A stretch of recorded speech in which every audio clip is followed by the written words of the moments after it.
नमस्ते, राधे राधे। प्रारब्ध क्लासेस में आपका स्वागत है। जैसे कि हम इस क्लास में हिंदी भाषा के बारे में पढ़ रहे थे कि हिंदी भाषा की उत्पत्ति कैसे हुई, और जो ये क्लास है ये उन सभी विद्यार्थियों के लिए ही जो जिनकी एग्ज़ाम में हिंदी पूछी जाती है, जैसे UGC net, set, assistant professor, उसके अलावा जो राज्यों की एग्ज़ाम होती है, Madhya Pradesh sub inspector, UP sub inspector, SSC, GD और अन्य वर्ग 1, वर्ग 2 पात्रता परीक्षा, टीजीटी, पीजीटी, जिस भी परीक्षा में हिंदी पूछी जाती है उन सबको हम एक टारगेट लेकर हम आज हिंदी भाषा पढ़ रहे हैं। तो मैंने जो विद्यार्थी आज मेरी पहली कक्षा देख रहे हैं, मैं उनसे निवेदन करूंगी कि वो पहले जाकर मेरी पिछली कक्षाएं देखें, जिसमें मैंने 5 कक्षाओं में आपको पार्ट 1 में मैंने हिंदी भाषा की उत्पत्ति कैसे हुई 2 मिनट की वीडियो है, जिसमें मैंने आपको एक के बाद एक बताया है कि कैसे बनी हिंदी, संस्कृत आई, वैदिक, लौकिक संस्कृत, पाली, प्राकृत, अपभ्रंश, जो अपभ्रंश भाषा हम पढ़ रहे हैं, उसके बाद हमारी हिंदी भाषा का जन्म हुआ। फिर पार्ट 2 में मैंने आपको वैदिक संस्कृत, लौकिक संस्कृत के बारे में डिटेल से पढ़ाया है। फिर पार्ट 3 में मैंने आपको पाली भाषा समझाया है कि पाली भाषा की उत्पत्ति कैसे हुई, पाली भाषा किस धर्म की भाषा है और पाली भाषा में किस आचार्य ने अपने उपदेश दिए। तो पाली भाषा बौद्ध धर्म की भाषा है और गौतम बुद्ध ने अपने उपदेश पाली भाषा में दिए थे। उसके बाद मैंने आपको प्राकृत भाषा समझाया था कि वो जैन धर्म की भाषा है और महावीर जैन ने अपने उपदेश प्राकृत भाषा में दिए। उसके बाद जो मैंने कल आपकी वीडियो बनाई थी उसमें मैंने अपभ्रंश भाषा को पढ़ाया था। तो पहले अपभ्रंश भाषा को हमने कल क्या बेसिक पढ़ा, उसके बाद हम आगे अपभ्रंश भाषा को शुरू करते हैं। तो मैंने आपको बताया था कि अपभ्रंश भाषा का समय है 500 ईस्वी से 1000 ईस्वी। उसके बाद मैंने अपभ्रंश भाषा का आपको अर्थ बताया था कि इसे बदला हुआ रूप या पतन कहा गया है, क्योंकि भाषा में गिरावट आती गई, भाषा के रूप में परिवर्तन आता गया। फिर अपभ्रंश भाषा के मैंने आपको अन्य नाम बताए थे कि इसे विकृत कहा जाता है और अवहट कहा जाता है, ओहत कहा जाता है। इन नामों से अपभ्रंश भाषा को जाना जाता है। उसके बाद मैंने आपको बताया था कि इसे मध्यकालीन आधुनिक आर्य भाषा की मध्य की कड़ी कहा जाता है, क्योंकि ये आधुनिक और मध्यकालीन दोनों भाषाओं को जोड़ती हैं। उसके बाद इसे संधि भाषा कहा जाता है, क्योंकि ये 2 भाषाओं के बीच संधि कराने का काम करती हैं। उसके बाद मैंने आपको बताया था कि अपभ्रंश के प्रथम कवि कौन है, स्वयंभू, जिनका ग्रंथ है पाउचर्यु, और अपभ्रंश के अंतिम कवि है रईंदु। उसके बाद हमने देखा था कि अपभ्रंश के वाल्मीकि कहा जाता है स्वयंभू को, अपभ्रंश का कालिदास भी स्वयंभू को ही कहा जाता है, और अपभ्रंश का वाल्मीकि कहा जाता है पुष्पदंत का, जिनका ग्रंथ है महापुराण। तो हमसे पूछा जाएगा महापुराण ग्रंथ की रचना किस भाषा में हुई, अपभ्रंश भाषा में हुई, और पाउचर्य ग्रंथ की रचना भी अपभ्रंश भाषा में। फिर डॉक्टर ग्रियर्सन ने इसे ग्राम भाषा कहा है। ये इतना हमने कल पढ़ लिया था। अब इसके आगे डिटेल में चर्चा करते हैं। सबसे पहले हम अपभ्रंश भाषा का समय देखेंगे 500 ईस्वी से 1000 ईस्वी। उसके बाद अपभ्रंश भाषा का सर्वप्रथम प्रयोग कहाँ हुआ, तो आचार्य रामचंद्र शुक्ल जो कि एक आलोचक है, हिंदी साहित्य में बहुत बड़ा नाम है इनका। तो आचार्य रामचंद्र शुक्ल ने कहा था कि अपभ्रंश का सर्वप्रथम प्रयोग वल्लभी के राजा धारसेन द्वितीय के पिता भूसेन के शिलालेख में मिलता है।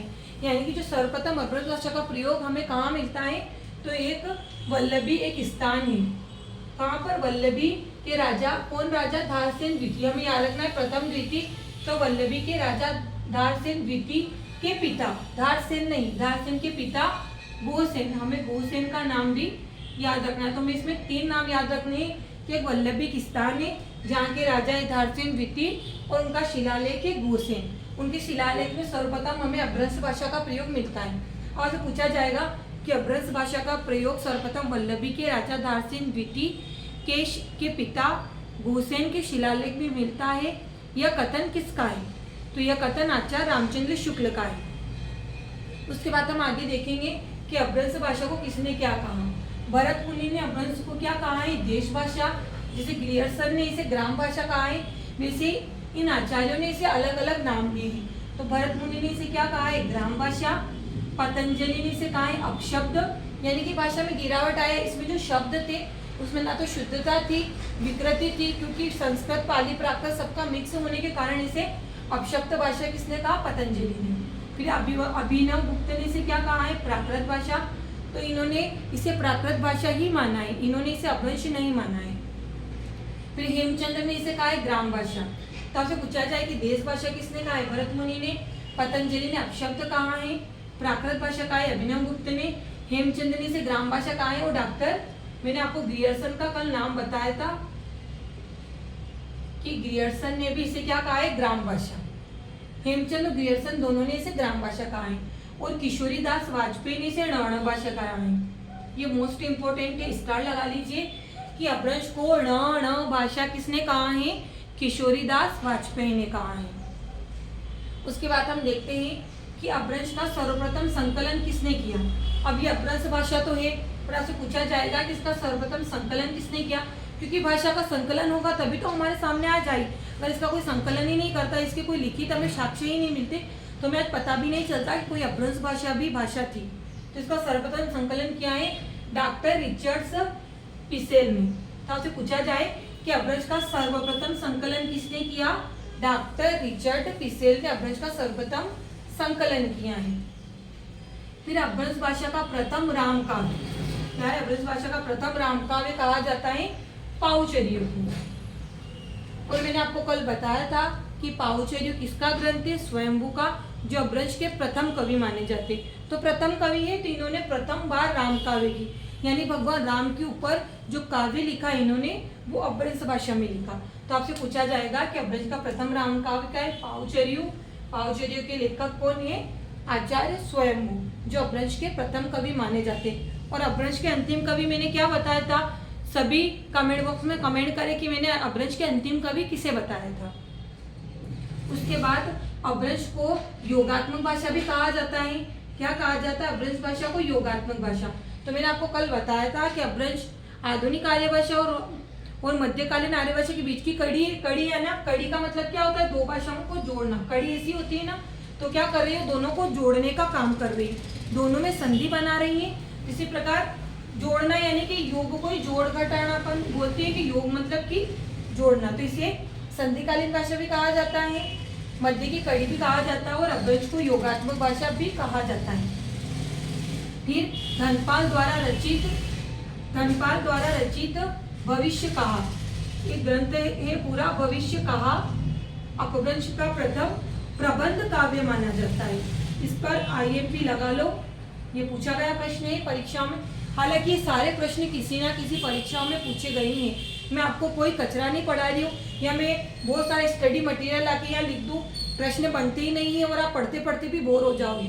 तो मैं वो ऑनलाइनर पढ़ा रही हूँ जहाँ से आपके प्रश्न 100% बनेंगे ही, यहाँ से बाहर आपका क्वेश्चन नहीं जाएगा। तो धनपाल द्वारा रचित भविष्य काव्य को अपभ्रंश का प्रथम, हमें प्रथम चीजें तो याद रखनी है, प्रथम और अंतिम। तो अपभ्रंश का प्रथम प्रबंध काव्य किसे कहा जाता है, भविष्य काव्य को। भविष्य काव्य के लेखक है धनपाल और प्रथम कवि है स्वयंभू और प्रथम राम काव्य क्या है, पाउचर्य। प्रथम संकलन करता है रिचर्ड्स। ये प्रथम हमें याद रखना है। तो अपभ्रंश के प्रथम कवि कौन है, स्वयंभू। अंतिम कवि है रेंदु। प्रथम अपभ्रंश का राम काव्य क्या है, पाउचर्य। फिर अपभ्रंश का प्रथम प्रबंध काव्य क्या है, भविष्य काव्य, कि इसके लेखक कौन है, आचार्य धनपाल, है ना। तो अब हमें ये जैसे मैंने लिखा है वैसे ही आपको लिखना है, जो मैं आपको डेली बता रही हूँ। आपको ऐसे नोट्स बनाने हैं और आपको ब्लैक, रेड और ब्लू, आप अलग अलग कलर के पेज से नोट्स बनाओगे तो नोट्स अट्रैक्टिव भी लगेंगे और आपको पढ़ने में उससे मजा आएगा और आपको चीज़ें समझ में भी आएगी। तो हम एक बार इसको देख लेते हैं कि प्रश्न कैसे बनते हैं, तो हमारा रिविजन हो जाएगा। तो अपभ्रंश का समय क्या है, 500 से 1000 ईस्वी। अपभ्रंश का सर्वप्रथम प्रयोग हमें कहाँ मिलता है, तो वल्लभी के राजा धारसेन द्वितीय। ये धारसेन द्वितीय ध्यान रखना, आपको प्रश्न आएगा कि सर्वप्रथम प्रयोग अपभ्रंश का मिलता है तो किसके पिता के शिलालेख में, धारसेन प्रथम, धारसेन द्वितीय, धारसेन तृतीय के धारसेन चतुर्थ। तो हमें याद होना चाहिए कि धारसेन द्वितीय के पिता, क्या नाम है पिता का, घोसेन के शिलालेख में हमें सर्वप्रथम अपभ्रंश का प्रयोग मिलता है।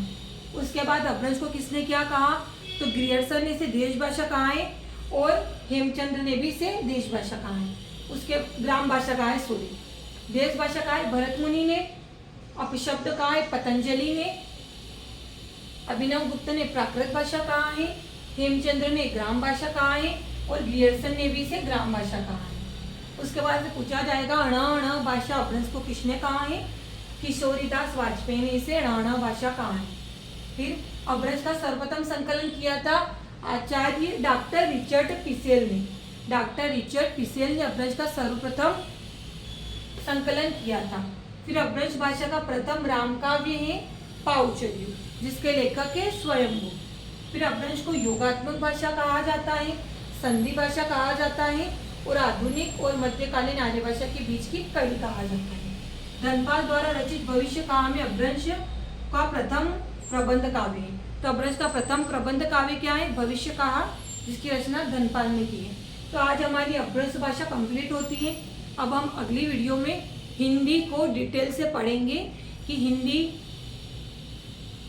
किस भाषा का शब्द है, हिंदी में कौन कौन से लेखक हुए, हिंदी में कौन कौन से ग्रंथ कौन कौन से लिखे गए, फिर हिंदी भाषा की संवैधानिक स्थिति क्या है, हिंदी को कितने चरणों से गुजरा गया, हिंदी को कब संवैधानिक भाषा घोषित किया, हिंदी दिवस कब मनाया जाता है, विश्व हिंदी दिवस कब मनाया जाता है, ये सब हम अगले वीडियो में अपन चर्चा करेंगे।